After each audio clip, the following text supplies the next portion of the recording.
Selamat malam Bapak Ibu yang terkasih. Apa kabarnya semua? Baik. Tuhan. Kita akan memulai persekutuan doa kita pada malam hari ini. Mari saya mengundang kita semua untuk mengambil saat teduh.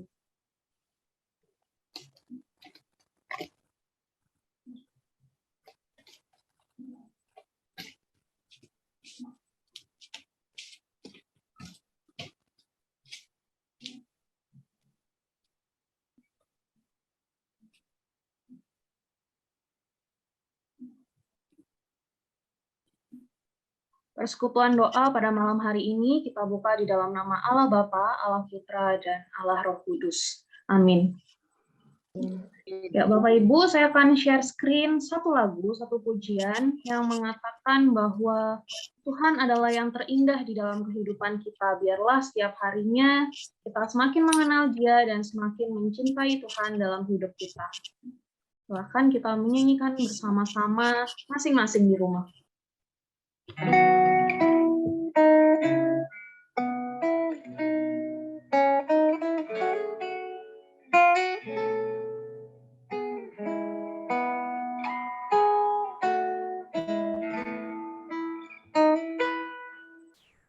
Kau yang terindah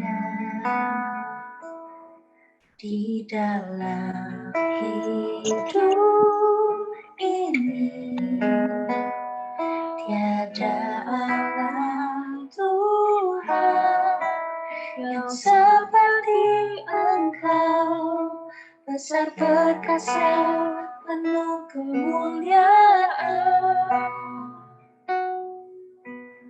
Kau yang termanis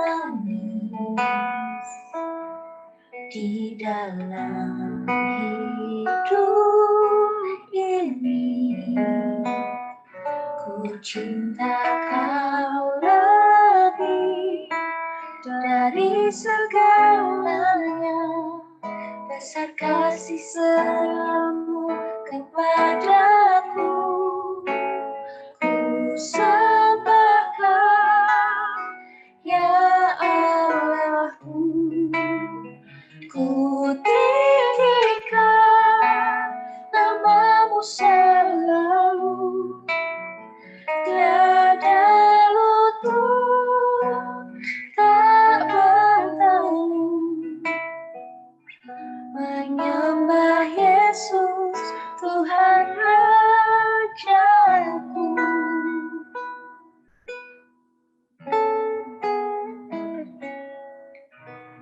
Kau yang terindah di dalam hidup ini, tiada Allah Tuhan yang seperti Engkau, besar perkasa, penuh kemuliaan. Kau yang termanis di dalam hidup ini, ku cinta Kau lebih dari segalanya, besar kasih setiamu kepadaku.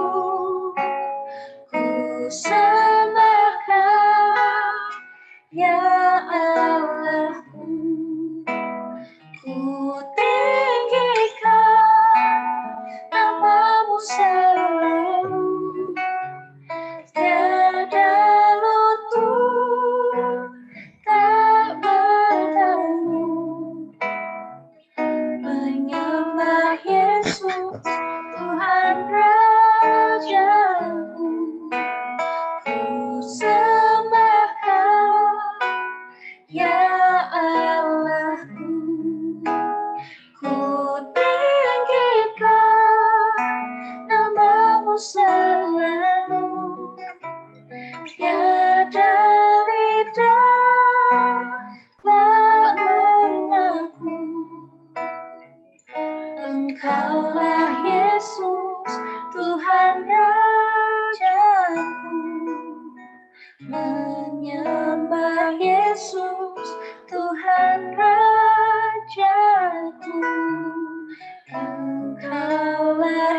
Yesus, Tuhan Rajaku.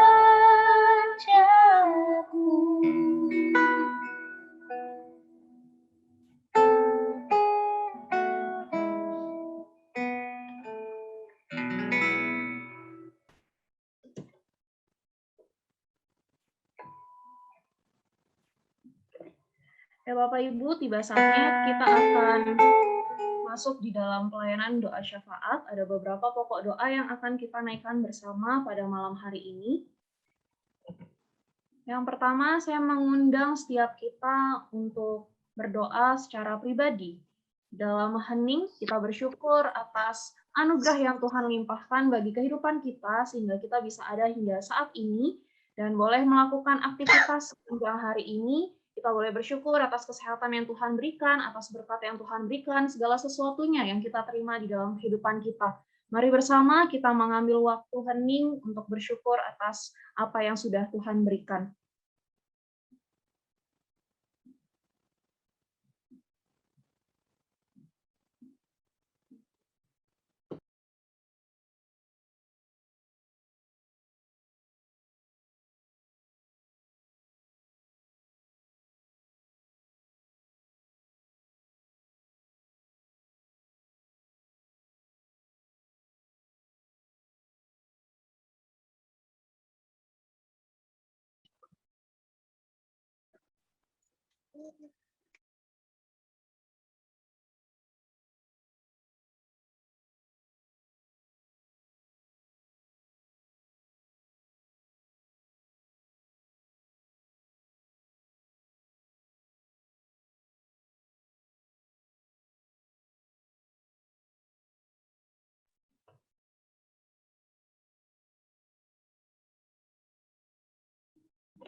Amin. Yang selanjutnya kita terus berdoa, mendoakan untuk gereja kita tercinta, GKA Elion. Kita mau berdoa untuk beberapa pokok doa. Yang pertama, kita mau berdoa untuk ibadah onsite dan juga online yang masih terus dilakukan, baik itu KU1, dan kita bersyukur pada minggu ini akan diadakan KU2 juga. Kita terus mendoakan supaya prosesnya berjalan dengan baik, dan kita juga berdoa untuk ibadah Mandarin. Kemudian yang selanjutnya kita berdoa untuk persiapan serangkaian ibadah Natal 2021, biarlah kita doakan untuk panitia dan juga rencana-rencana yang akan dilakukan, biarlah semuanya boleh berjalan dengan baik sesuai dengan kehendak Tuhan. Kemudian yang ketiga, kita berdoa untuk setiap hamba Tuhan yang melayani di GKA Elion. Kita juga berdoa untuk majelis dan juga pengurus komisi, berdoa supaya mereka boleh mengerjakan masing-masing tugas pelayanan mereka dengan baik, dan apapun yang mereka kerjakan boleh menjadi berkat bagi setiap kita jemaatnya, dan boleh memuliakan nama Tuhan. Mari bersama Bapak Ibu Saudara kita berdoa sambil membuka suara. Mari kita berdoa. Tuhan, kami bersyukur Tuhan untuk kesempatan yang Tuhan berikan pada malam hari ini. Kami boleh berdoa, mendoakan beberapa pokok doa yang akan kami naikkan. Dan saat ini kami mau datang menyerahkan untuk gereja kami Tuhan. Kami bersyukur untuk anugerah yang Tuhan berikan sehingga gereja kami boleh mengadakan ibadah onsite. Kami bersyukur untuk minggu-minggu yang sudah terlewati Tuhan, dan kami bersyukur juga karena minggu ini akan dilaksanakan KU2. Kami bersyukur Tuhan untuk segala sesuatunya, dan kami terus berdoa menyerahkan baik itu setiap penata layan, setiap jemaat Tuhan, segala apapun Tuhan yang kami perlukan di dalam pelaksanaannya, kami berdoa biarlah Tuhan yang mencukupkan dan Tuhan yang menolong segala persiapannya. Dan Tuhan, kami rindu Tuhan, biarlah dengan kembalinya kami kepada ibadah onsite ini, boleh semakin menolong kami mencintai Tuhan, semakin menolong kami memiliki persekutuan dengan Tuhan. Tuhan, saat ini kami juga mau menyerahkan Tuhan untuk setiap serangkaian ibadah Natal 2021 yang akan dilaksanakan, baik itu untuk perencanaan yang sudah dibentuk dan juga rencana-rencana yang akan dibentuk oleh panitia yang sudah dibentuk. Biarlah Tuhan yang menolong, yang memberkati Tuhan, sehingga serangkaian ibadah Natal 2021 dan juga tahun baru 2022 boleh berlangsung dengan baik. Dan kami sungguh berdoa Tuhan, biarlah ibadah ini boleh memberkati setiap kami, terlebih boleh menjadi alat kemuliaan bagi nama Tuhan. Kami berdoa juga saat ini untuk setiap hamba Tuhan yang melayani di GKA Elion. Biarlah Tuhan yang memberikan kekuatan. Engkau yang memberikan kemampuan Tuhan di tengah situasi dan keadaan yang mungkin sulit dan begitu banyak tantangan di dalam pelayanan mereka masing-masing. Biarlah Tuhan yang memberkati. Engkau yang menolong Tuhan, sehingga pelayanan mereka boleh berbuah dan menjadi berkat bagi setiap kami, jemaat Tuhan. Berkati juga untuk setiap majelis dan juga pengurus komisi di tengah-tengah kesibukan mereka harus tetap melayani. Biarlah Tuhan yang memberikan semangat, Engkau yang memberikan kekuatan untuk boleh melaluinya bersama dengan Tuhan. Terima kasih Tuhan, kami menyerahkan untuk gereja kami ke dalam tangan kasih-Mu, Tuhan yang terus pakai gereja ini sehingga boleh menjadi alat kemuliaan bagi nama Tuhan dimanapun berada. Terima kasih Tuhan, ini doa kami, hanya di dalam nama Tuhan Yesus kami bersyukur. Amin. Ya, yang selanjutnya kita mau berdoa untuk bangsa dan negara. Yang pertama kita mau berdoa untuk pemerintahan di negara kita. Kita mau berdoa untuk presiden beserta juga dengan jajarannya. Biarlah mereka diberikan hikmat oleh Tuhan untuk mengerjakan segala sesuatu yang menjadi tanggung jawabnya. Yang kedua kita juga berdoa untuk COVID-19 yang masih ada sampai saat ini. Kita bersyukur sudah boleh landai, tetapi ada perkiraan bahwa COVID akan terjadi lonjakan di bulan Desember. Kita berdoa biarlah hal ini boleh tidak terjadi dan masyarakat Indonesia tetap boleh menjaga protokol kesehatannya sehingga apa yang diperkirakan tidak terjadi dan kita segera boleh pulih dari keadaan COVID-19 ini. Mari Bapak Ibu bersama kita berdoa sambil membuka suara. Bapa di dalam surga, saat ini kami juga menyerahkan Tuhan untuk pemerintahan di negara kami Indonesia. Kami mau berdoa untuk Presiden kami, Joko Widodo, beserta dengan jajarannya. Kiranya Tuhan yang memberikan hikmat bagi masing-masing mereka, di dalam mereka menjalani tugas dan tanggung jawab mereka masing-masing Tuhan. Dan kami berdoa Tuhan yang memberikan mereka bijaksana untuk boleh melaksanakan apa yang harus mereka kerjakan. Kami terus berdoa juga Tuhan untuk COVID-19 yang terus berlangsung saat ini. Tapi kami bersyukur Tuhan bahwa keadaan di negara kami sudah mulai turun dan angka kesembuhan semakin meningkat Tuhan. Kami bersyukur untuk anugerah yang Tuhan limpahkan bagi negara kami. Tetapi ada perkiraan bahwa Desember nanti akan terjadi lonjakan COVID-19. Kami berdoa biarlah hal itu tidak terjadi Tuhan dengan apa yang menjadi rancangan-rancangan pemerintah dan juga untuk setiap masyarakat boleh tetap menjaga protokol kesehatan sehingga apa yang menjadi perkiraan itu tidak terjadi dan kami rindu bangsa kami boleh segera pulih dari COVID-19 ini Tuhan.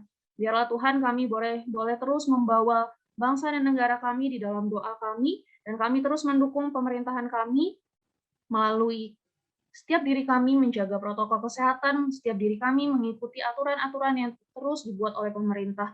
Dan kami rindu Tuhan, biarlah bangsa kami boleh segera menjadi normal kembali. Terima kasih Tuhan, kami menyerahkan segala sesuatunya ke dalam tangan kasih-Mu. Kami percaya Tuhan sendiri yang akan mendengar, dan Tuhan sendiri yang akan menjawab doa kami seturut dengan waktu dan kehendak Tuhan saja. Ajar kami untuk terus berharap kepada Tuhan, dan ajar kami untuk bersabar dalam menunggu jawaban Tuhan atas kehidupan kami. Terima kasih Tuhan, kami juga mau berdoa menyerahkan untuk acara kami selanjutnya. IBS kami mau berdoa untuk Pendeta Edi Chiang yang akan membawakan materi, biarlah Tuhan yang memberkati, memberikan hikmat, kekuatan di dalam menyampaikan materi, dan boleh menjadi berkat bagi setiap kami. Terima kasih Tuhan menyerahkan semuanya ke dalam tangan kasih-Mu. Hanya di dalam nama Tuhan kami, Yesus Kristus, kami berdoa dan kami mengucap syukur. Amin. Untuk waktu selanjutnya, saya persilakan kepada Pendeta Edi.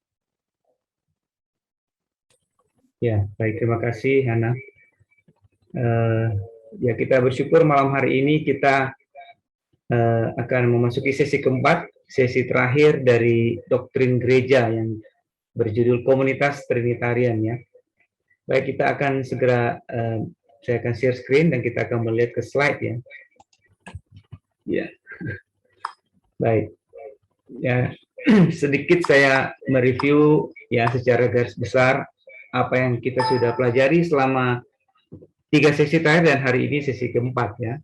Kita belajar tentang doktrin gereja, ya, pemahaman tentang gereja sebagai komunitas Trinitarian ya. Trinitarian itu diambil dari kata Tritunggal ya, Allah Tritunggal. Jadi gereja juga dilihat sebagai satu komunitas yang kehadiran dari Allah Tritunggal itu nyata ya. Nah, kita sudah melihat 3 identitas gereja ya, yaitu pertama gereja sebagai umat Allah. Nah, itu menekankan bahwa kita ini adalah miliknya Tuhan ya. Hidup kita ini milik Tuhan dan kita dipilih untuk memuliakan Allah. Nah, itu yang menjadi poin penting kita memahami siapa diri kita sebagai gereja, sebagai umat Tuhan ya. Kemudian kita juga disebut tubuh Kristus. Ini menunjukkan bahwa kita merupakan satu kesatuan. Yang namanya tubuh ya cuma satu, ya tubuhnya Kristus cuma satu. Banyak anggota tapi hanya satu tubuh. Berarti gereja itu benar-benar harus menjaga kesatuan dan kesehatiannya. Kemudian kita juga disebut sebagai baitnya Roh Kudus, rumahnya Roh Kudus. Berarti kita ditinggali ya, Roh Kudus diam di dalam diri kita. Ini menunjukkan persekutuan kita dengan Tuhan dan juga pemeliharaan Tuhan ya, karena Tuhan hadir di dalam diri kita ya secara pribadi, menunjukkan satu persekutuan dan pemeliharaan Tuhan ya.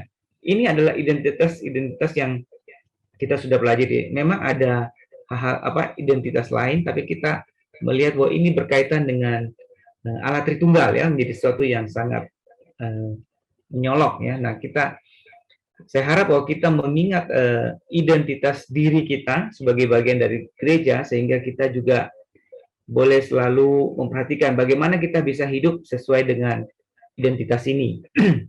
Nah, kemudian kita melihat juga bahwa gereja yang bersifat Trinitarian itu mempunyai ciri ya atau karakter ya. Nah, ada 7 ciri sebenarnya, tapi 4 itu disebut ciri klasik. Disebut klasik karena sudah ada sejak gereja mula-mula ya. Nah, apa itu? Yang pertama dikatakan gereja itu pada dasarnya satu. Ya, memang ini mirip dengan tubuh Kristus tadi ya. Gereja itu pada dasarnya satu, sehingga kita harus memperhatikan kesatuan ya, tidak boleh memisahkan diri, tidak boleh memecah belah gereja dan seterusnya. Nah, kemudian gereja itu juga mempunyai ciri hidup kekudusan ya. Tentu saja kekudusan yang dikaruniakan Tuhan dan yang juga kita hidupi ya. Itulah ciri gereja, sehingga ada nilai yang penting di dalamnya yang membedakan dengan komunitas yang lain.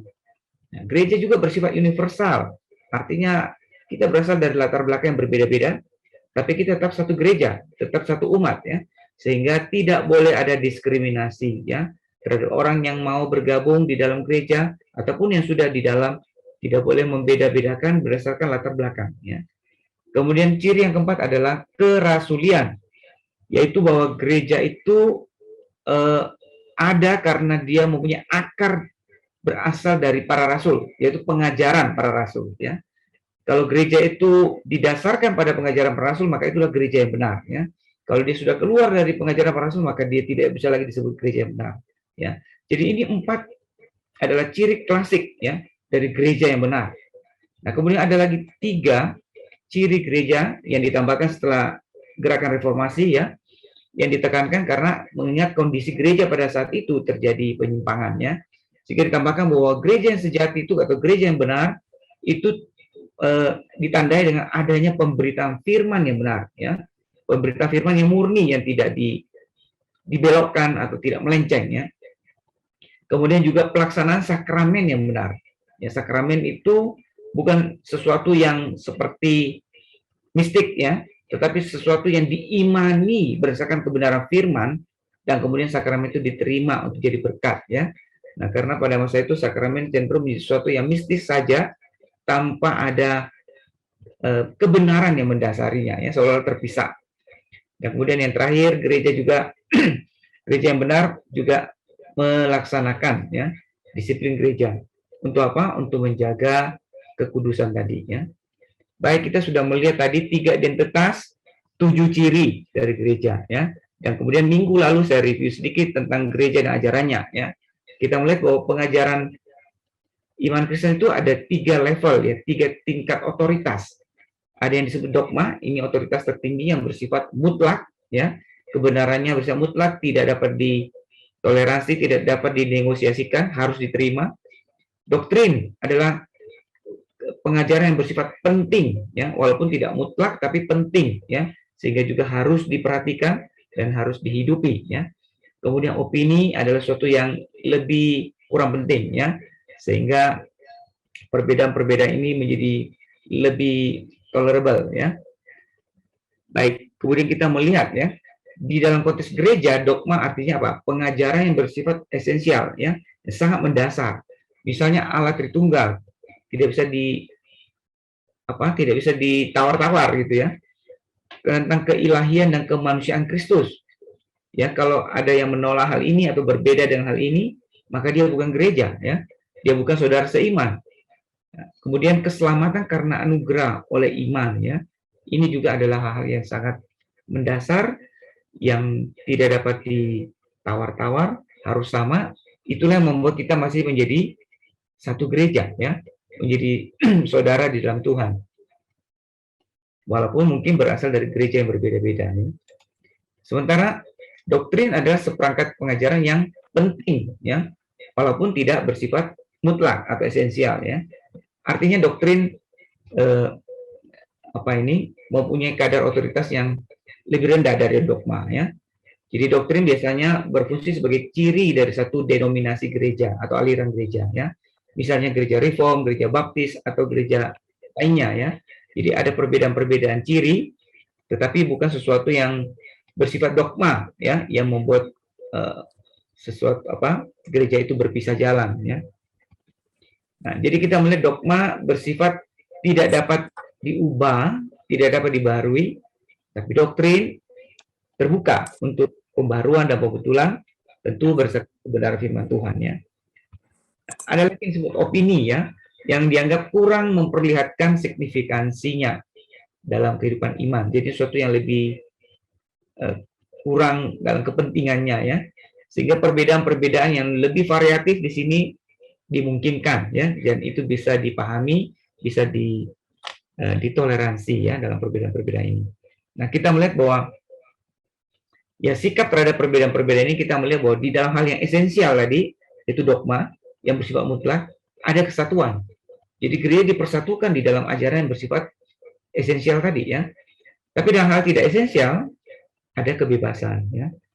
Nah, dalam segala hal ada kemurahan. Nah, itulah yang membuat gereja menjadi tetap satu tubuh ya, tubuh Kristus. Ya. Kemudian kita melihat yang bersifat dogma itu apa? Ya, misalnya kita meyakini Alkitab adalah firman Allah ya. Kita tentu saja menolak kalau ada orang yang mengatakan, oh Alkitab itu hanya catatan manusia. Ya, kemudian tentang Allah Tritunggal, tentang keilahian Kristus ya, dan juga tentang keselamatan. Nah, ini adalah hal yang esensial yang harus sama ya. Kemudian kita melihat juga fungsi pengajaran ya, berfungsi memaparkan isi ajaran Alkitab ya, sehingga kita memahami secara sistematis ya. Itu sebabnya ini kita sudah belajar beberapa bulan ini ya tentang doktrin. Kemudian juga berperan sebagai indikator yang menyingkapkan identitas komunitas ya. Misalnya dia itu berasal dari denominasi apa? Apakah tadi seperti saya katakan denominasi Reform atau ke Baptis ya. Itu fungsi dari pengajaran atau fungsi dari doktrin sebenarnya ya. Kemudian berikut berfungsi sebagai penyaring untuk mengetahui mana ajaran sehat, mana ajaran yang tidak sehat ya. Jadi kalau ketika kita memiliki pemahaman pengajaran yang baik, kita lebih mudah memfilter ya. Ketika ada ajaran atau konsep-konsep yang kita hadapi, yang kita dengar, kita lebih mudah membedakan ya. Yang mana yang sesuai firman Tuhan, yang mana yang tidak. Kemudian yang tidak boleh dilupakan bahwa kebenaran doktrinal juga berfungsi sebagai fondasi dari kehidupan etis ya dan praktis. Jadi bukan hanya untuk diketahui, tapi untuk dihidupi, dilakukan. Yang memberitahu kita bagaimana kita harus berperilaku, bagaimana kita harus hidup. Ya, sehingga sesuatu yang praktis ya. Sehingga Mazmur katakan firman itu menjadi pelita bagi kaki kita ya, terang bagi jalan kita. Sesuatu yang praktis yang memberitahukan kita bagaimana kita hidup. Ya, jadi kita melihat juga bahwa sebenarnya setiap orang itu tidak bisa terhindar dari berteologi ya. Karena ketika kita bertanya tentang Tuhan, siapa Tuhan, apa yang dia lakukan, mengapa dia demikian, kita sedang berteologi ya. Karena itu penting sekali bagi kita untuk terus belajar kebenaran yang Alkitabiah ya. Sehingga kita bisa menjawab pertanyaan-pertanyaan itu dengan benar. Kita bisa berteologi dengan benar ya, dengan sehat. Baik, ini adalah rangkuman pelajaran 1 sampai 3 ya. Nah, nanti kalau ada pertanyaan kembali berkaitan dengan pelajaran yang lalu bisa kita sampaikan ya di akhir pelajaran ini. Nah, hari ini kita masuk ke beberapa isu ya, beberapa pertanyaan seputar gereja, ya, eklesiologi kan dengan gereja ya. Ada beberapa topik yang kita bicarakan malam ini. Yang pertama tentang baptisan percik, kemudian baptisan anak, kemudian tentang kehadiran Kristus dalam perjamuan kudus, invisible church, lalu kemudian Petrus, apakah dia batu karang? Ya, yang pertama kita lihat dulu ya. Nah, pertanyaannya adalah apakah baptisan percik itu sah? Ya, kenapa pertanyaan ini muncul? Karena memang ada sebagian gereja ya yang menolak orang yang dibaptis dengan percik. Artinya ketika orang itu berasal dari gereja yang dibaptis percik, lalu mungkin karena sesuatu hal dia pindah ke gereja lain yang tidak menerima baptis percik ini. Ya, dengan kata lain mereka menggunakan baptis selam. Ya. Ada sebagian dari gereja-gereja yang menggunakan baptis selam ini yang tidak menerima baptis percik. Bukan semua ya, sebagian. Nah, sehingga ada kalanya mereka disuruh baptis ulang, ya. Baptis selam kembali karena yang percik dianggap tidak sah. Ya. Nah, karena itu kita mau lihat apakah baptis percik itu sah atau tidak. Nah, gereja kita menganut baptis percik ya. Nah, harus kita ingat juga bahwa sekalipun gereja kita menganut baptis percik, tapi kita tidak mempermasalahkan orang dibaptis dengan selam. Ya, kita menerima baptisan mereka. Sebagian gereja yang melakukan baptisan selam juga bisa menerima gereja lain yang melakukan baptisan percik. Ya, cuma ada sebagian yang tidak bisa. Ya. Nah, sekarang kembali kepada pertanyaan, apakah itu sah? Ya. Nah, argumentasinya apa? Yang mendukung baptisan percik tentunya ya. Itu satu dari makna kata baptis dalam bahasa Yunani itu baptiso ya. Nah, baptiso ini memang bisa mempunyai arti mencelupkan ya. Nah, kalau kata ini diterjemahkan mencelupkan, maka ini memang punya pengertian menenggelamkan ya. Selam jadinya kan ya, mendukung pandangan selam.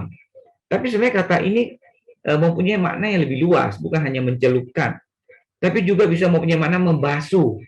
Dalam pengertian membasuh tentu bukan menenggelamkan ya, atau bukan selam, tapi lebih pada disirami air atau diperciki air ya. Sehingga kata ini sebenarnya bisa mendukung baik selam maupun juga percik ya.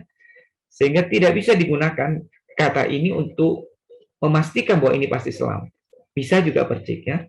Oke, berarti kata aslinya ini sebenarnya mendukung kedua-duanya ya, bisa kedua-duanya. Yang kedua, alasan kedua, Alkitab tidak pernah menyatakan secara eksplisit ya bagaimana harusnya seorang dibaptis.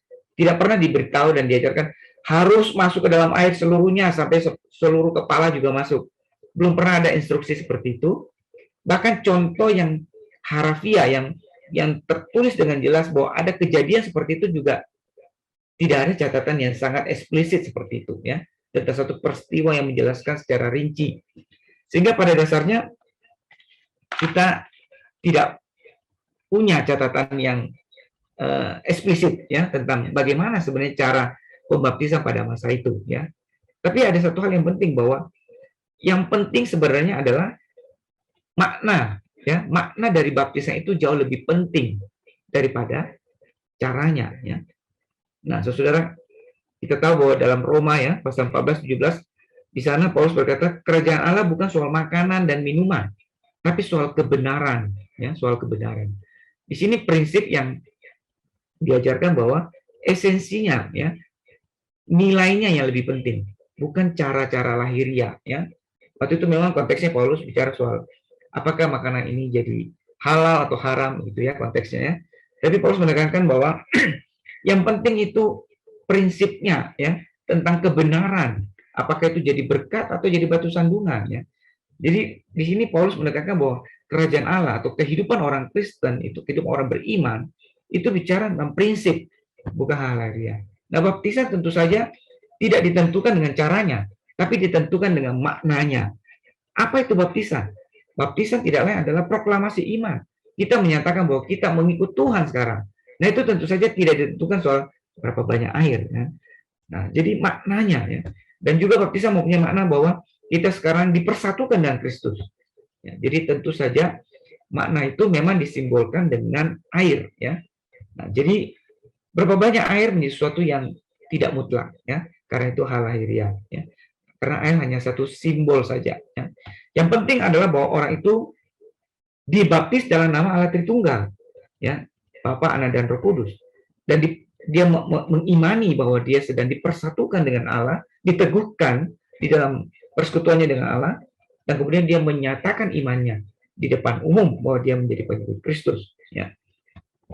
Nah, sebenarnya ada satu contoh di dalam Perjanjian Lama, ya, kalau dicatat dalam Ibrani 9 juga, bahwa kalau di dalam upacara-upacara di dalam kemah suci, ya, maka imam besar atau imam yang bertugas itu ketika mereka mau mengadakan pengudusan, mereka itu memerciki, ya, barang-barang yang ada dalam bait Allah dengan darah, memang, ya, diperciki dengan darah korban, sehingga itu sebagai simbol pengudusan, ya.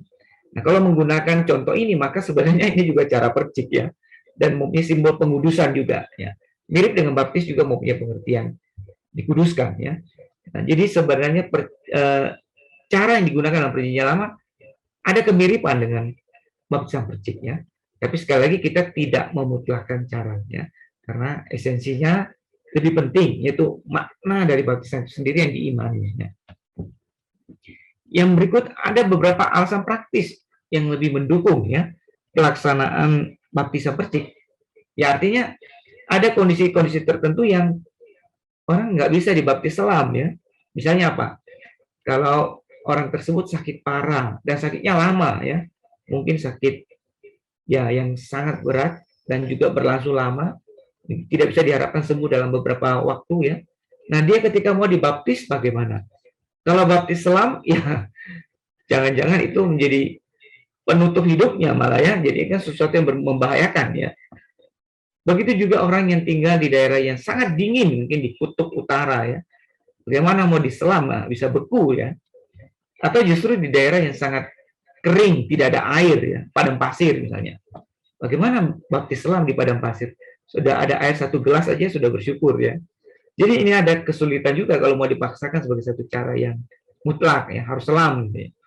Jadi ada beberapa kondisi, ya, yang membuat percik ini sesuatu yang lebih memungkinkan.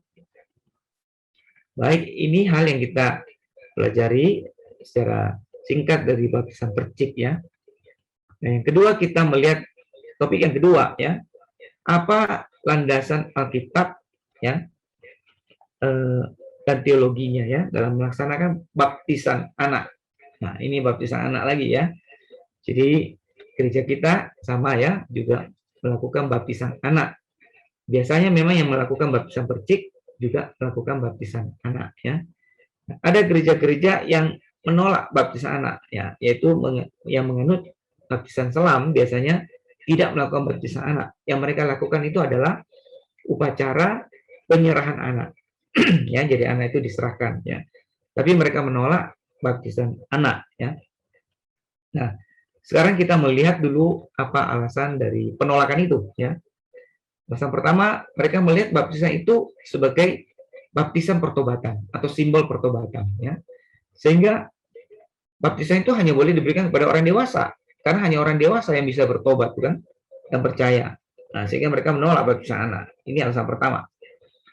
Alasan kedua, di dalam Alkitab Perjanjian Baru khususnya tidak pernah disebutkan ada baptisan anak, ya. Kemudian alasan ketiga, baptisan tidak menggantikan sunat, ya, karena ini argumentasi yang dipakai oleh baptisan anak. Jadi mereka menolak dengan mengatakan baptisan tidak bisa dianggap menggantikan sunat, ya, karena sunat itu tanda perjanjian, sementara baptisan itu tanda pertobatan. Nah, ini cara berpikirnya, ya, yang menolak baptisan anak. Nah, sekarang kita melihat bagaimana kita menanggapi penolakan ini, ya. Yang pertama kita melihat bahwa baptisan anak itu adalah tanda perjanjian juga, bukan hanya baptisan dewasa memang benar, ya, mempunyai aspek pertobatan, tetapi baptisan sendiri, khususnya baptisan anak, itu bukan tanda pertobatan, tapi memang tanda perjanjian, ya, tanda perjanjian, ya. Nah, nanti ketika dia dewasa, ya, ketika anak itu dewasa maksudnya, nah pada saat itulah dia memang harus mengakui imannya secara pribadi, ya. Di situ ada unsur pertobatan, ada unsur pengakuan iman secara pribadi, ya. Tapi itu nanti ketika dia dewasa, di mana dia harus mengaku imannya sendiri secara pribadi, ya. Nah, tapi apa dasarnya kita menyebut baptisan anak sebagai tanda perjanjian? Nah, ada ayat di dalam Kisah 2 ayat 38 dan 39 yang saya garis bawahi. Di sana dikatakan, sebab bagi kamulah janji itu dan bagi anak-anakmu. Ya. Jadi janji tentang keselamatan itu diberikan kepada orang-orang yang hidup pada masa itu atau orang-orang yang percaya, ya, dan juga bagi anak-anaknya. Ya, ada anak kamu di sana dikatakan.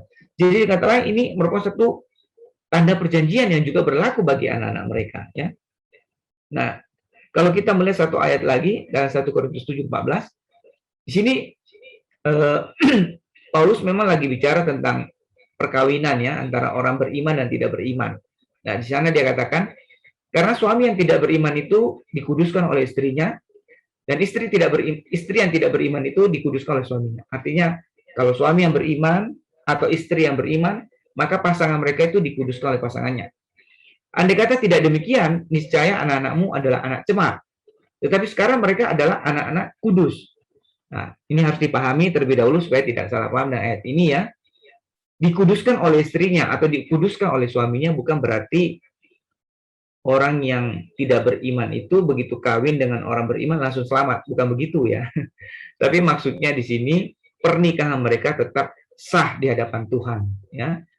Pernikahan mereka tetap sah di hadapan Tuhan, dan dia, orang yang tidak beriman itu sekarang mau punya akses untuk mendengar Injil dari pasangannya, sehingga diharapkan satu saat nanti dia juga mendapat bagian di dalam keselamatan dalam Kristus, ya. Tapi bukan secara otomatis karena mereka itu, tapi pernikahan mereka sah di hadapan Allah, ya. Nah, kemudian dilanjutkan, tetapi andai kata tidak demikian, niscaya anak-anakmu adalah anak-anak cemar. Tetapi sekarang mereka adalah anak-anak kudus. Nah, di sini menunjukkan bahwa sekalipun pasangan ini adalah pasangan tidak seiman, tapi anak-anak yang dilahirkan ini tetap mendapat bagian di dalam perlindungan perjanjian iman. Salah satu orang tuanya yang percaya itu terhadap diri anak tersebut. Ya. Jadi anak ini tetap mendapat semacam perlindungan atau manfaat, ya, dari perjanjian iman dari orang tuanya yang percaya, sehingga dia disebut anak-anak kudus, bukan anak-anak cemar, ya. Nah, tentu saja nanti pada waktu dia dewasa sama, ya, dia tetap harus menyatakan imannya secara pribadi, ya. Begitu juga suami atau istri yang tidak percaya itu, dia setelah mendengar kesaksian atau firman atau Injil dari pasangannya, dia harus menyatakan imannya mau percaya atau tidak, ya. Nah, karena mereka sudah dewasa, bukan? Pasangannya sudah dewasa. Sebaliknya anak-anak ini yang belum dewasa, maka mereka ada di bawah perlindungan dari perjanjian iman dari orang tua yang percaya, yang sudah memiliki perjanjian dengan Tuhan. Nah, di sini menunjukkan bahwa ada perjanjian, ada prinsip perjanjian yang berlaku, ya, antara orang percaya dengan Tuhan yang mempunyai manfaat atau dampak kepada anak-anaknya yang masih kecil, ya. Sehingga kita bisa melihat bahwa baptisan anak itu bisa dipahami sebagai atau bisa diterima sebagai tanda perjanjian, ya. Baik. Kita melihat alasan kedua, ya. Ada kesinambungan, ya, kontinuitas antara PL dan PB, ya, perjanjian lama perjanjian baru, yang didasarkan pada prinsip perjanjian anugerah. Jadi kita tahu bahwa dalam perjanjian lama dan perjanjian baru itu ada prinsip yang sama, bahwa manusia diselamatkan karena anugerah, ya. Dan kemudian Tuhan yang mengadakan perjanjian dengan orang yang dipilihnya, misalnya Abraham dan keturunannya. Lalu kita, Kristus dan umatnya, ya. Ini perjanjian anugerah semua, ya. Ketika Tuhan memilih Abraham, dia mengadakan perjanjian dengan Abraham, dan dia mengatakan keturunanmu akan mendapat bagian dalam perjanjian itu. Nah, kemudian perjanjian itu ditandai dengan sebuah simbol, yaitu sunat, ya. Nah, dalam perjanjian baru, perjanjian itu juga berlaku bagi mereka yang percaya kepada Kristus, umatnya atau, ya, murid-murid Kristus atau pengikut Kristus, yang ditandai juga dengan baptisan, ya. Jadi baptisan merupakan tanda perjanjian dalam perjanjian baru, menggantikan tanda sunat yang berlaku hanya untuk keturunan Abraham secara biologis, ya, yaitu orang Yahudi. Nah, kita melihat, ya, kembali soal baptisan anak, ya, kita melihat di dalam contoh ini ya. Misalnya tentang sunatnya Abraham dan Ishak ya. Pertanyaannya adalah Abraham ketika disunat dia sudah percaya atau belum percaya? Jawabannya dia sudah percaya dulu, bukan? Abraham kan percaya dulu, dipanggil sama Tuhan, dia percaya sama Tuhan. Kemudian baru dia diperintahkan oleh Tuhan, ayo kamu harus disunat sebagai tanda perjanjian. Nah, jadi urutannya Abraham percaya dulu, baru dia disunat. Kalau Ishak bagaimana? Ishak sebaliknya, begitu lahir dia disunat. Nah, ini belum percaya, bukan? Masih kecil ya. Dia hidup dalam perjanjian orang tuanya, yaitu Abraham, perjanjian Abraham dengan Tuhan. Maka dia disunat dulu, kemudian nanti ketika dewasa baru dia percaya ya. Nah, ini prinsip ini persis mirip sekali dengan baptis dewasa dan baptis anak ya.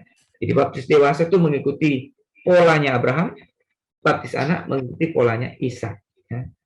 Jadi ada satu kesinambungan prinsip perjanjian ya berdasarkan anugerah Tuhan. Ya. Baik, kemudian kita melihat bahwa ternyata sebenarnya dalam Alkitab khususnya perjanjian baru ya juga memberi konfirmasi bahwa ada baptisan anak sebenarnya ya, implicitly ya, ada baptisan anak ya di dalam catatan Alkitab karena adanya pembaptisan bagi seisi keluarga. Ya. Kalau kita baca dalam Kisah Rasul 19, di sana dikatakan bahwa Lydia yang mendengar firman dari sampaikan oleh Paulus, dia percaya lalu kemudian dia dibaptis dan seisi rumahnya juga ya dibaptis. Juga kepala penjara kota Filipi mereka seisi rumahnya juga percaya dan dibaptis. Kalau seisi rumah berarti ada anak-anak juga bukan? Berarti sangat mungkin anak-anak juga dibaptis ya. Sehingga ini justru mengindikasikan ada baptisan anak ya. Ya walaupun tidak eksplisit disebut siapa ya. Baik. Kemudian berikutnya, nah sebenarnya baptisan anak ini menitik beratkan aspek tanggung jawab ya dari orang tua. Jadi ketika orang tua telah membawa anaknya untuk dibaptis, dia mendapat bagian dalam perjanjian iman, perjanjian anugerah, maka itu berarti orang tua bertanggung jawab ya untuk mendidik ya sebagaimana yang disebutkan dalam Ulangan 6 ayat 7, mengajarkan firman Tuhan untuk mempersiapkan dia supaya nanti kalau dia sudah dewasa, dia sudah cukup mandiri, dia sungguh-sungguh bisa mengakui imannya secara pribadi di hadapan Tuhan, menyatakan imannya ya. Sehingga apa yang sudah dilakukan di awal hidupnya pada masa kecil dalam baptisan anak, perjanjian anugerah ini tidak menjadi sia-sia ketika dia dewasa, dia tetap setia kepada Tuhan. Ya. Ini adalah pembahasan kita untuk topik baptisan anak ya. Sekarang kita masuk ke topik yang ketiga. Bagaimana memahami kehadiran Kristus ya dalam sakramen perjamuan kudus. Nah, ini ada salah satu isu yang juga kadang-kala ya menjadi perdebatan ya. Tapi satu hal yang kita harus pahami ya bahwa hal yang membuat ritual ini ya makan dan minum roti dan anggur itu yang membuat ritual ini menjadi sesuatu yang bersifat bermakna ya bermakna yang bersifat sakramen ya sakramental ya yaitu bahwa kita mengimani kebenaran firman Tuhan bahwa Kristus hadir secara rohani ya Kristus hadir di tengah-tengah orang-orang percaya yang sedang mengadakan perjamuan kudus itu ya. Jadi adanya iman kepada kebenaran firman bahwa Kristus hadir secara rohani, maka itulah yang membuat upacara tersebut ya, ritual makan dan minum anggur dan roti itu menjadi sakramental, menjadi bermakna sakramental ya. Nah, karena itu kita harus memahami esensinya terlebih dahulu ya, terlepas dari perbedaan-perbedaan itu. Nah, sekarang kita melihat 4 konsep perjamuan kudus ya. Yang pertama adalah yang diyakini oleh Katolik ya. Nah, ini saya sudah pernah singgung dalam pelajaran 2 ya. Saya singgung sedikit lagi. Jadi dalam gereja Katolik menganut paham transubstansi ya, yang pada prinsipnya menyatakan bahwa roti dan Kristus hadir secara lahiriah, secara literal ya di dalam roti dan anggur itu. Jadi roti dan anggur itu berubah menjadi tubuh dan darah Yesus. Walaupun kalau dipegang dan dirasakan tidak terasa seperti tubuh dan darah, tapi sebenarnya itu tubuh dan darah. Nah, jadi diimani atau diyakini Kristus hadir secara fisik. Yang roti menjadi tubuh, anggur menjadi darah ya itu. Nah, kemudian kalau konsubstansi yang diyakini Luther, nah, mirip tapi tak sama ya dengan yang pertama, yaitu bahwa Kristus hadir secara fisik, tapi bukan roti yang menjadi tubuh, tapi Kristus hadir bersama dengan roti tersebut atau di dalam roti tersebut. Tapi bukan roti jadi tubuh ya, tapi Kristus hadir secara fisik. Kemudian akhirnya Zwingli yang mengemukakan sesuatu yang secara berbeda secara kontras ya, yaitu bahwa pada dasarnya ini hanya simbol saja. Roti dan anggur itu hanya simbol, melambangkan sesuatu yang sudah terjadi. Bahwa Kristus sudah mengorbankan dirinya, tubuhnya, darahnya, dikorbankan. Ya. Jadi waktu kita makan roti dan anggur, ya roti dan anggur itu tetap roti dan anggur. Tidak ada apa-apa dengan roti dan anggur itu. Itu hanya simbol dari apa yang sudah terjadi. Nah, kemudian terakhir Calvin yang mirip dengan Zwingli, tetapi ditambahkan satu poin, yaitu bahwa benar ini adalah simbol, tetapi sekaligus harus diingat bahwa Kristus juga hadir secara spiritual, secara rohani ya, pada waktu kita melakukan perjamuan kudus itu. Nah, jadi saya pikir pemahaman Calvin mungkin lebih tepat ya dibanding pemahaman-pemahaman yang lain ya, karena Tuhan Yesus mengatakan memang inilah rotiku, inilah tubuhku dan inilah darahku, itu jelas menunjuk kepada simbol ya. Yesus sudah melambangkan sesuatu ya. Dan tentu saja Tuhan hadir ketika kita mengadakan perjamuan itu. Jadi kita melihat bahwa esensinya kembali iman kepada kebenaran Kristus adalah dasar untuk mengalami persekutuan dengan Kristus yang hadir secara rohani ya. Jadi iman pada waktu mengikuti perjamuan kudus jangan sampai ini hanya menjadi satu ritual ya. Jangan hanya kebiasaan. Nah, itu menjadi tidak bermakna. Kita tidak mengalami persekutuan dengan Kristus secara dekat ya. Tapi juga jangan menjadi mistis ya. Mistis dalam arti ya walaupun kita tidak paham, walaupun kita tidak mengimani firman, tetap kita mengalami dampaknya yang bersifat mistis. Tidak bisa ya. Kita harus memahami apa yang kita lakukan dengan roti dan anggur itu, apa yang kita imani dalam firman, barulah mempunyai dampak bahwa kita diteguhkan kembali. Ya, iman persekutuan kita diteguhkan dan kemudian juga dikuatkan ya, menjadi lebih kuat. Ya. Baik, yang berikut. Jadi hal-hal yang perlu kita ingat ya pada waktu mengikuti perjamuan kudus. Yang pertama adalah sebenarnya yang kita lakukan itu adalah mengingat apa yang sudah terjadi ya, yang dicatat dalam Injil ya, yaitu tentang inkarnasi Kristus ya, Kristus sudah menjadi manusia, tentang kematiannya, kebangkitannya, dan kenaikannya. Semua peristiwa historis sejarah ya benar-benar terjadi. Itu kita amini ya, kita ingat dan kita amini bahwa itu peristiwa benar-benar terjadi. Kristus benar-benar mati bagi kita ya. Kemudian kita menghayati maknanya, makna bahwa Kristus mati bukan sekedar mati, tapi dia mati untuk menggantikan kita ya. Menggantikan tempat kita untuk menanggung hukuman itu ya karena dosa, dan kita menanggung atau menerima manfaat dibenarkan ya karena Kristus. Kemudian kita disadarkan juga ya untuk mengakui segala dosa kita. Kita ingat bahwa Kristus mati karena apa? Karena dosa kita. Sehingga setiap kali kita mengingat kematiannya, hal itu seharusnya mengingatkan kita bahwa kitalah yang menjadi penyebabnya Kristus disalibkan. Harus ada duka cita juga terhadap dosa ya. Tidak bisa tidak kita mengingat dosa kita dan kita mengakuinya di hadapan Tuhan. Kemudian yang keempat, ya kita kemudian mengalami sukacita ya. Setelah kita mengakuinya ada duka cita, tapi kita juga mengalami sukacita setelahnya ya, bahwa kita sudah diampuni, kita sudah ditebus, dan kita sudah dipersatukan dengan Kristus. Jadi ada sukacita. Nah, sukacita rohani seringkali hanya timbul dengan meluap ketika kita sudah mengalami duka cita rohani ya.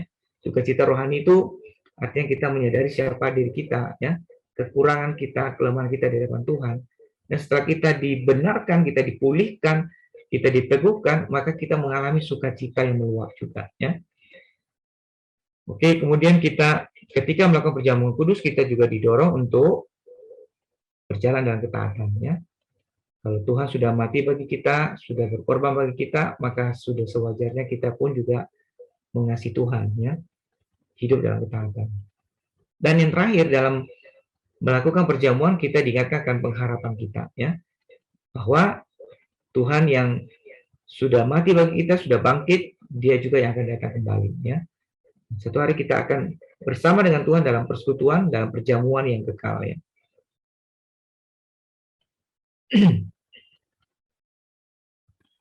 Baik, ini yang kita pelajari tentang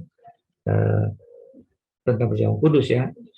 Yang keempat, kita akan melihat tentang apa yang dimaksud dengan gereja yang tidak kelihatan, ya. Ini bukan hantu, ya, gereja yang tidak kelihatan, ya. Tapi ini bicara tentang sesuatu yang spiritual, rohani, maksudnya, ya. Jadi sederhananya adalah gereja yang tidak kelihatan atau invisible church itu adalah, yang dimaksud adalah semua orang yang sungguh-sungguh percaya dalam Kristus sepanjang zaman atau umat pilihan. Nah, semua orang yang sungguh-sungguh percaya itu kita bisa tahu nggak? Nah, hanya kita yang tahu masing-masing diri kita, ya. Tapi kita nggak bisa tahu orang lain. Kita hanya bisa tahu berdasarkan pengakuan luarnya saja. Tapi bagaimana keadaan hatinya hanya Tuhan yang tahu dan dirinya sendiri. Kita nggak boleh menghakimi orang lain, ya. Sehingga yang disebut tidak kelihatan, ya. Tidak kelihatan karena kita tidak bisa melihat isi hati orang. Tapi mereka yang sungguh-sungguh percaya, itulah gereja yang tidak kelihatan itu. Mereka yang sungguh-sungguh umat Tuhan, ya. Nah, sementara visible church adalah ya gereja yang kelihatan. Mencakup semua orang yang mengaku sebagai orang Kristen. Nah, termasuk yang Kristen nominal, ya. Kristen KTP, gitu ya istilahnya, ya. Saudara, Tuhan Yesus sendiri mengingatkan, ya, bahwa memang ada lalang di antara gandum, ya, yaitu ada yang asli, ada yang palsu, istilahnya begitu, ya, tapi bercampur bersama-sama, ya. Saudara, apa tujuan pembeda ini? Bukan untuk menghakimi satu dengan yang lain, ya. Kita jangan menunjuk orang, kamu lalang, Nah, Tuhan Yesus mengatakan kepada murid-muridnya yang dalam perumpamaan itu, ya, tentang lalang dan gandum, supaya apa? Jangan sembarang mencabut. Kalau mau cabut lalang, nanti yang tercabut gandum, ya. Nuduh orang lalang, ternyata gandum. Nah, kita menyakiti orang, ya. Jadi karena itu bukan untuk menghakimi, tapi hanya untuk satu kesadaran saja bahwa memang inilah realitanya, bahwa tidak semua orang yang mengaku Kristen itu sungguh-sungguh percaya, ya. Tidak semata-mata karena pengakuan di mulut saja, tapi harus dari dalam hati. Kemudian juga menghasilkan buah-buah, ya, buah-buah roh, ya. Dan juga karena itu, karena kita menyadari bahwa ini ada realitas seperti ini, maka kita juga tidak perlu kaget, tidak perlu kecewa berlebihan kalau ada orang yang tiba-tiba tadinya Kristen, tiba-tiba pindah agama. Ya, kita tahu bahwa memang ada lalang, kita tidak menghakimi, tapi kita juga tidak sampai kecewa bagaimana atau kaget bagaimana, karena kita sudah diingatkan sebelumnya bahwa memang ada lalang di antara gandum. Nah, tentu saja kita tetap mendoakan mereka, ya. Kalau sampai ada orang yang pindah seperti itu, kita doakan supaya dia tetap suatu hari bisa bertobat, ya. Baik. Nah, ini topik yang kelima, ya. Topik yang kelima ini yaitu berkaitan dengan apakah Matius 16:18 mengajarkan bahwa Rasul Petrus itu adalah dasar gereja, ya. Nah, ini sebenarnya pandangan yang biasanya dianut oleh gereja Katolik, ya. Karena mereka mengasumsikan bahwa Tuhan Yesus sudah menunjuk Petrus sebagai dasar gereja, sebagai pemimpin gereja yang pertama, maka kemudian Paulus meneruskan kepemimpinan itu. Nah, ini dipakai sebagai alasan atau dasarnya, ya. Ayatnya kan ini, ya. Tuhan Yesus berkata, Matius 16, ya. Dan aku berkata kepadamu, engkau adalah Petrus, ya, bahasa Yunaninya Petros, ya. Dan di atas batu karang ini menggunakan kata Petra, Aku akan mendirikan jemaatku, dan alam maut tidak akan menguasainya. Nah, jadi penafsiran Katolik mengatakan, wah ini Tuhan Yesus mendirikan gerejanya di atas Petrus, Rasul Petrus. Nah, sehingga gereja itu bergantung kepada Petrus, ya. Tapi benarkah demikian?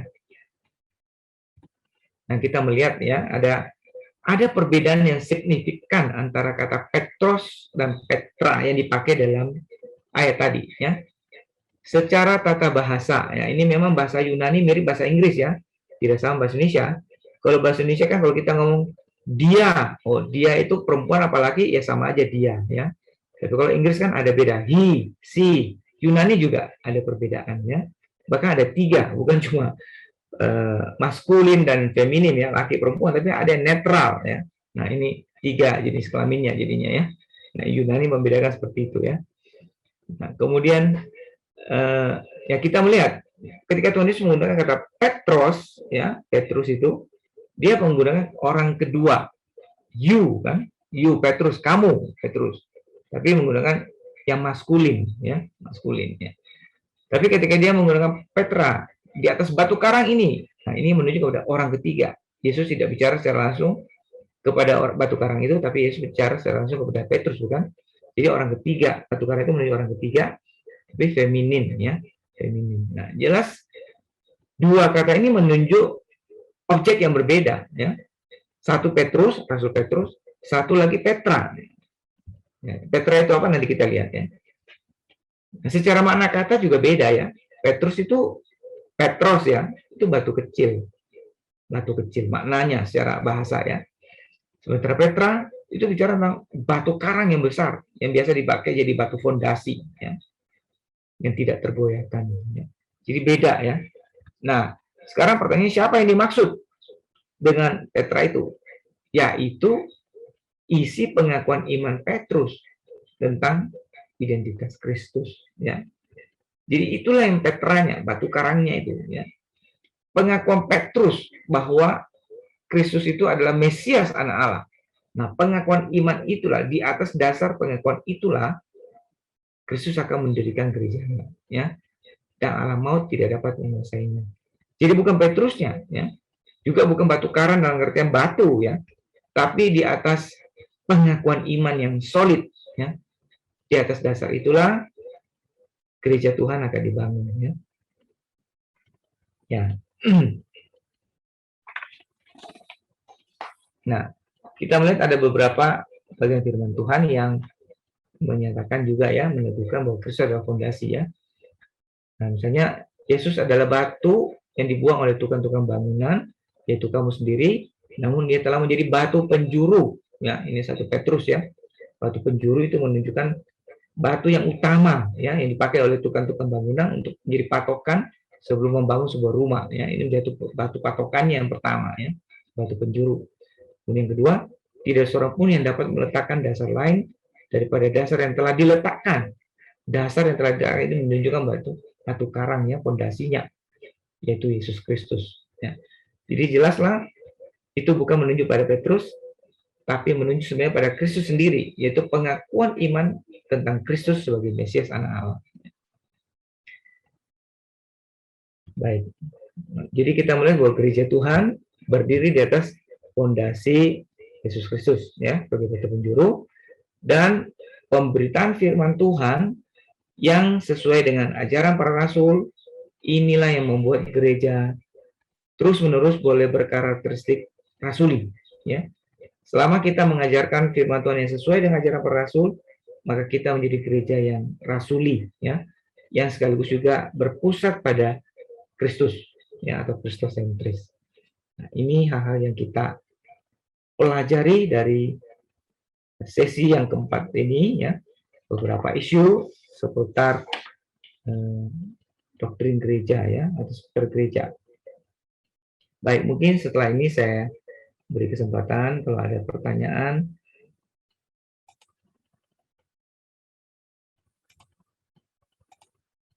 Silakan kalau ada pertanyaan, mau lewat chat atau mau secara langsung, silakan.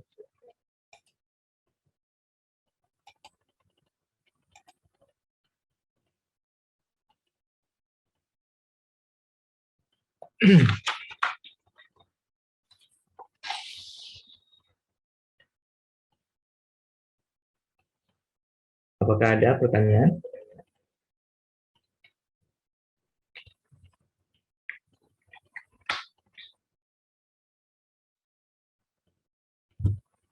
Baik, saudara-saudara, kan yang lalu kita sudah bagikan bahan ini ya, bahan pelajaran ini dalam bentuk file. Saya harap saudara bisa juga membacanya ya, sehingga lebih memahami. Mungkin mendengar sekali tidak cukup tidak cukup terserap seluruhnya, tapi dengan membaca kembali bisa lebih memahaminya. Baik, apakah ada pertanyaan? Kalau tidak ada, baik, kita akan akhiri sampai di sini. Nah, sebelum kita tutup dengan doa, saya ingin sampaikan dua hal. Yang pertama, Rabu depan kita ada persekutuan doa misi ya. Jadi ini merupakan persekutuan doa gabungan seluruh Elion. Cuma dari panitia mengharapkan bahwa kita mendaftar dulu ya untuk mengikuti acara ini, karena acara ini ada hal tertentu yang akan di-sharingkan yang bersifat tertutup ya, sehingga tidak bisa diikuti kalau tidak mendaftar. Nah, link pendaftaran sudah dibagikan, silakan saudara mendaftarkan diri ya. Nah, yang sudah mendaftar dengan nama dan handphone itu yang boleh mengakses ya link Zoom yang akan dibagikan nanti. Kemudian yang kedua, hari Minggu ini kita bersyukur kita akan memulai ibadah onsite ya, di kebaktian 1 jam 7 dan di kebaktian 2 jam 9.30 ya. Kebaktian digeser setengah jam supaya bisa mempersiapkan ruangan ya lebih baik. Jadi bagi saudara yang mau mengikuti ibadah onsite di gereja, baik KU1 atau KU2, saudara diminta mendaftarkan diri juga ya. Syaratnya adalah minimal berusia 12 tahun, sudah divaksin 2 kali, dan dalam kondisi sehat ya. Kalau masih batuk pilek, ya tolong ibadah di rumah dulu, ibadah online ya. Kalau kondisi sehat, silakan mendaftarkan diri untuk mengikuti ibadah di gereja mulai minggu ini ya. Baik, sekian pengumuman. Nah, kita akhiri dengan doa. Mari kita berdoa bersama-sama. Bapa di surga, kami bersyukur padamu, hari ini kami kembali boleh belajar dari satu bagian firman Tuhan tentang umat Tuhan, tentang gereja-Mu Tuhan. Tuhan, kami sadar bahwa kami terbatas, tapi kami bersyukur bahwa kami boleh mempelajari beberapa bagian yang membuat kami lebih memahami apa makna gereja dalam kehidupan kami. Kami bersyukur bahwa kami memiliki identitas di dalam Tuhan sebagai umat Tuhan, sebagai tubuh Kristus, sebagai bait Tuhan. Biarlah itu meneguhkan hidup kami untuk boleh mencerminkan identitas itu dalam kehidupan kami sehari-hari. Tuhan berkati setiap kami Tuhan, sehingga kehidupan kami di dalam bergereja, kami juga memperhatikan kekudusan Tuhan, kami memperhatikan juga bagaimana kesatuan gereja, pengajaran para rasul, dan juga bagaimana kami boleh hidup saling menerima satu dan lain dengan tidak memandang perbedaan lahiriah. Terima kasih Tuhan, kami bersyukur untuk kebenaran firman-Mu, dan sebentar kami juga akan berpisah satu yang lain. Kami mohon Tuhan menyertai kami dengan damai sejahtera dan kekuatan dari Tuhan. Dalam nama Tuhan Yesus kami berdoa. Amin. Terima kasih.